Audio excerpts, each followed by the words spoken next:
එයා දුවයි දුවගේ බබයි. දෙන්න පහළ ගෙදර තමයි ඉඳලා තියෙන්නේ. සර් ඉඳලා තියෙන්නේ උඩ ගෙදර. පහළ ගෙදර ගිහිල්ලා උඩ ගෙදර කෑල්ල සර් හිටපු කෑල්ල ඉතුරු වුණා. සර් දෙතුන් අතර ඉන්නවා අර දෙන්නගේ ප්‍රෑන් වහන්සේ. අව ඉස්සරහා තමයි පටන් ගන්න අර යන් කරන්නේ. බස් එක එහෙම ගියේ ඉස්සෙල්ලා ගැරන්ටි ඇවිල්ලා. ඉතින් ඒ විතරත් උඩ ඉඳලා ඇවිත් තියෙන්නේ ඔය තියෙන්නේ ගිහින් පාර. ඔය තියෙන්නේ කොතර දුර පල්ලට ගිහින් අම්මා කිලෝමීටර් 3ක් හදනවා. කිලෝමීටර් 3යි 800. දවසක් යාළුවනේ ඉසඳුරු ගමනාන්තය අද අපි ඇවිල්ලා ඉන්නවා කොත්මලේට.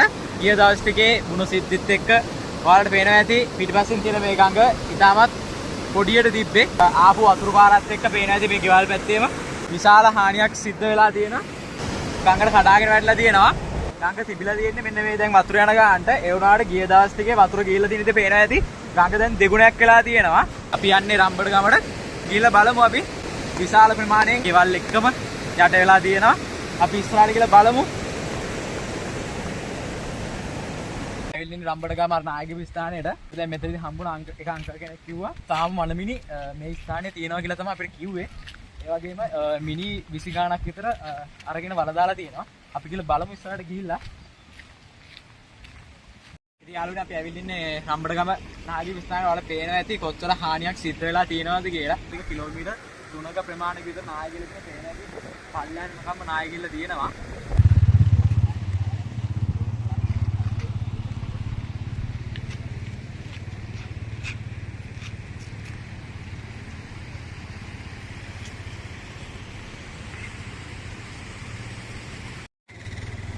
අපි මේ නායකයෙ පුතන උඩ මුදුනට යන්න තමයි ලෑස්ති ටිකක් දුර යන්න ඕනි කටේ.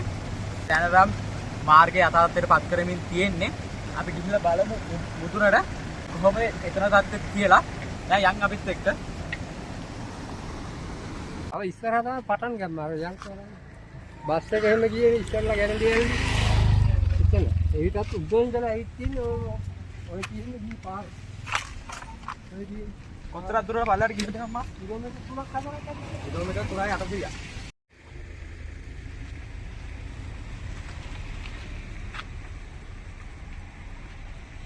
අංක උඩ මේ උඩ ඉඳන් අතෙන්ට ගිහලා බලන්න. පේනවා. අතෙන්ට ගියපුවම පේනවා ආපු තැන ඉඳලා. ආරම්භයි. ඒක කන්ද උඩ.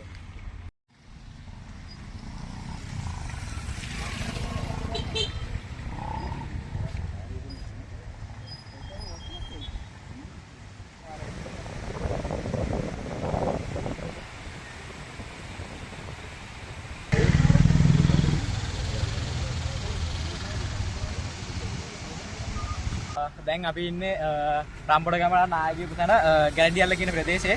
ඉතින් අපි දැන් ආවට අපිට මාමා කෙනෙක් හම්බුණා. අපි මාමගෙන් අහලා බලමු මොකද්ද මෙතන වෙලා තියෙන්නේ කියලා.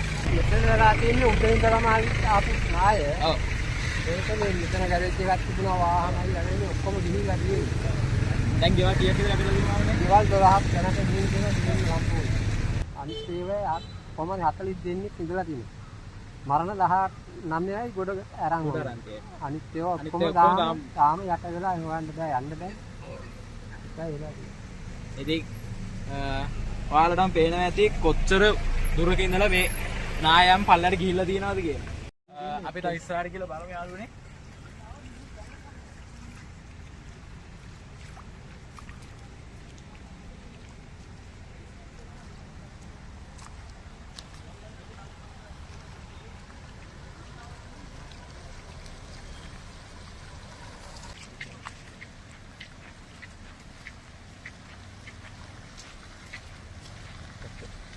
මෙතන තිබලා තියෙන ගෑරේජ් එකක් දැන් මේ වෙනකොට මෙතන ගෑරේජ් එකක් තිබ්බද කියලාවත් කිසිම සලකුණක්වත් නැති වෙන තරමට තමයි පස් ඇවිල්ලා තියෙන්නේ. පේන ඇති අර ගේ උසට දෙවෙනි තට්ටුවට එනකම්ම පස් පිළලා තියෙනවා.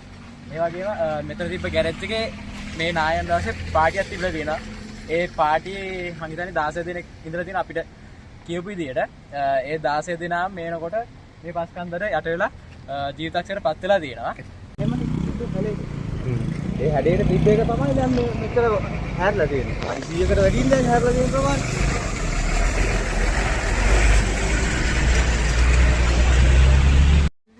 අරකෙත් භාගයක් වෙන දෙවෙනි තට්ටුවේ. එතකොට මේ පස් කන්ද මේ පස් කන්දේ බලපුවම පස්සේ කොච්චර දිනනවා.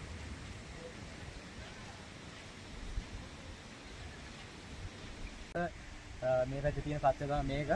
ඉතින් මිනිස්සු බොහොම මහන්සියෙන් හම්බ කරලා ගත්ත වාහනේම මේනකොට තියෙන ඉතින් තමයි අර වාහනේ පිටිපස්සෙන් පේන්නේ. යාළුවනේ අපි දැන් ඉන්නේ රම්බඩගම ගමට යන පාරේ. ඔයාලට පේනවා ඇති ආපු වතුර පාරේ සැරට පාර කඩාගෙන ගිහිල්ලා තියෙන්නේ. මේනකොට මේකේ වාහන වලට යන්න බෑ. අපි යමු ඉස්සරහට ගිහින් බලමු. මේනකොට ගම්මානයක් නැහැ ඊතර. විතරම පස් කඩන් ආපු විදිහට විතරයි තියෙන්නේ. අපි ඉස්සරහට ගිහින් බලමු. පාර කැඩෙන නිසා తాවකාලික පාරක් හදලා තියෙන්නේ. ඉතින් ගියාම තමයි රම්බඩගම ගමට යන්න පුළුවන් නායකීපු තැනට. ඉතින් අපි එතනට ගිහින් බලමු. නායකීපු තැනට යන ගමන් ඉන්නේ. මුළු ගමම නිකන් පාළුවට ගිහිල්ලා වගේ තමයි තියෙන්නේ. හැබැයි තාමත් ගෙවල් වල මිනිස්සු ඉන්නවා. අපි යන් ඉස්සරහට.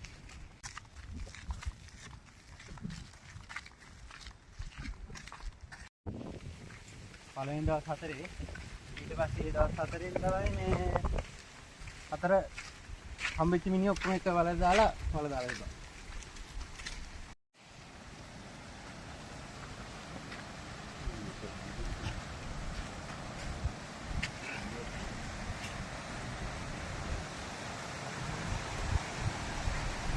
අයිනට යන්න දුර්ලභ.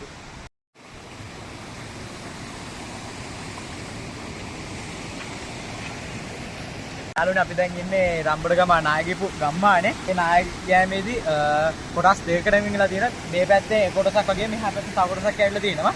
ඉතින් ලොකු විනාශයක් සිද්ධ කරලා තියෙනවා. අපි යන් එහා පැත්තේ නාගිලා තියෙන තැනට.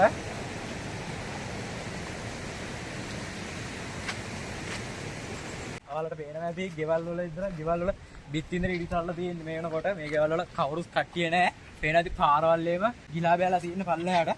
අපි යන් ඉස්සරහට. මාර විදියට මිනිස්සු අසරණලා ඉන්නේ මේ අවස්ථාව වෙනකොට.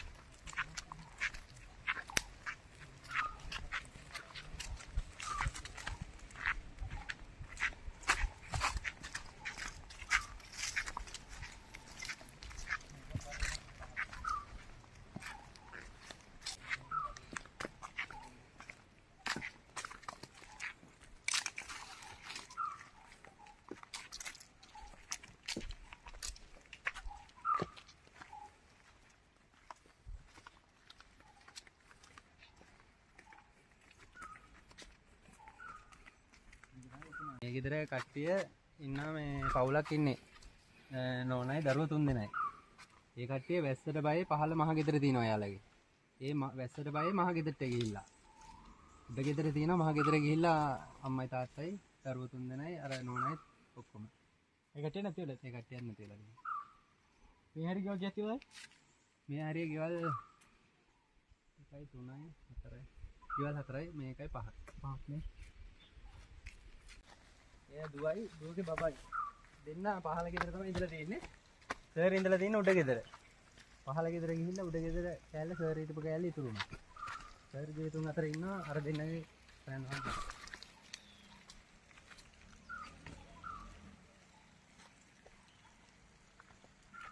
මෙතනින් පුංචි වතුර පාරක් කියන කානුවක් තිබ්බේ දිගටම.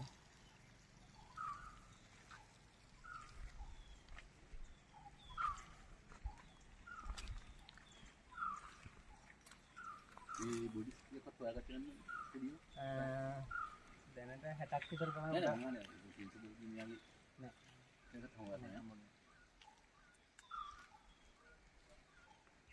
කොහෙද තියෙන කියලා හොයාගන්න බෑනේ.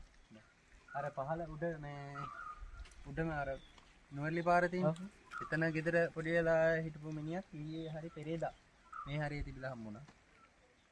අඳුර ගන්න බෑ. කොණ්ඩෙන් එක්කෙනෙක්ව මේක එයාගේ කියලා මම තව කවුරු කරා. එතකොට දැන් මෙතන තියෙන සමහර කිලිමිලි පල්ලා තියෙන්න පුළුවන් නේ. ඔව්. සමහර කිලි ලැබටම ගියාද කියන්නත් බෑ. කාල ජලාශයෙන්. මැරලා ඒක අවසානයක් නැහැ එතනින් ඉවර වෙලා තින්නේ. ඒ ගෙවල් දෙක පොඩි වුණාට පස්සේ.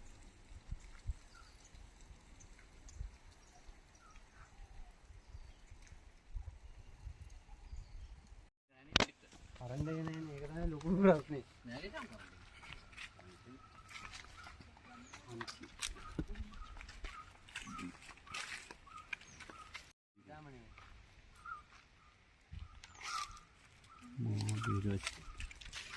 එතන ගෙදරට යන්න පඩිපලක් කියලා තිබ්බා. ඒ පඩිපලේ තමයි මිනිස්සු අරන්නුත් තියෙන්නේ.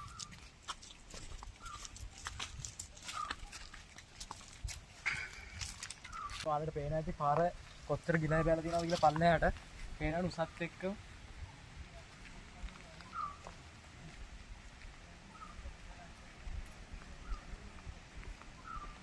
මේ වෙනකොට මුළු ගමම අමු සොහනක් වෙලා තියෙන්නේ.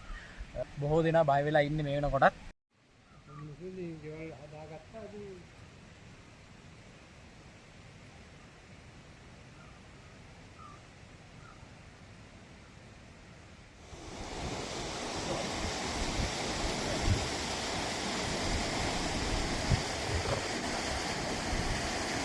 ඒ පාර ගත්තේ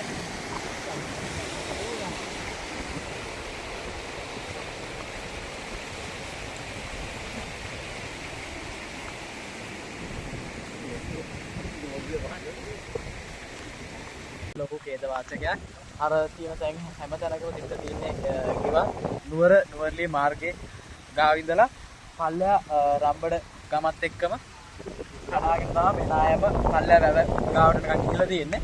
නායම සිදු වුණ අවස්ථාවේදී ගමේ අසරණ වෙච්ච මිනිස්සු ඇවිල්ලා මේ උඩින් පේන ගෙදර තමයි ඉඳලා තියෙන්නේ. කොහොමත් පවුල් 20කට වැඩියෙන් කට්ටියක් ඉඳලා තියෙනවා. ප්‍රාර්ථනා කරනවා මෙවැනි විපතක් කායේ කිසි දිනක ලංකාවට වෙන්න එපා කියලා. අදට අපි සමුගන්නවා. මතක් කරලා සොදුරු ගමනාන්තය අපි ෆලෝ කරලා තියාගන්න. එහෙනම් අදට අපි සමුගන්නවා. ජය වේවා.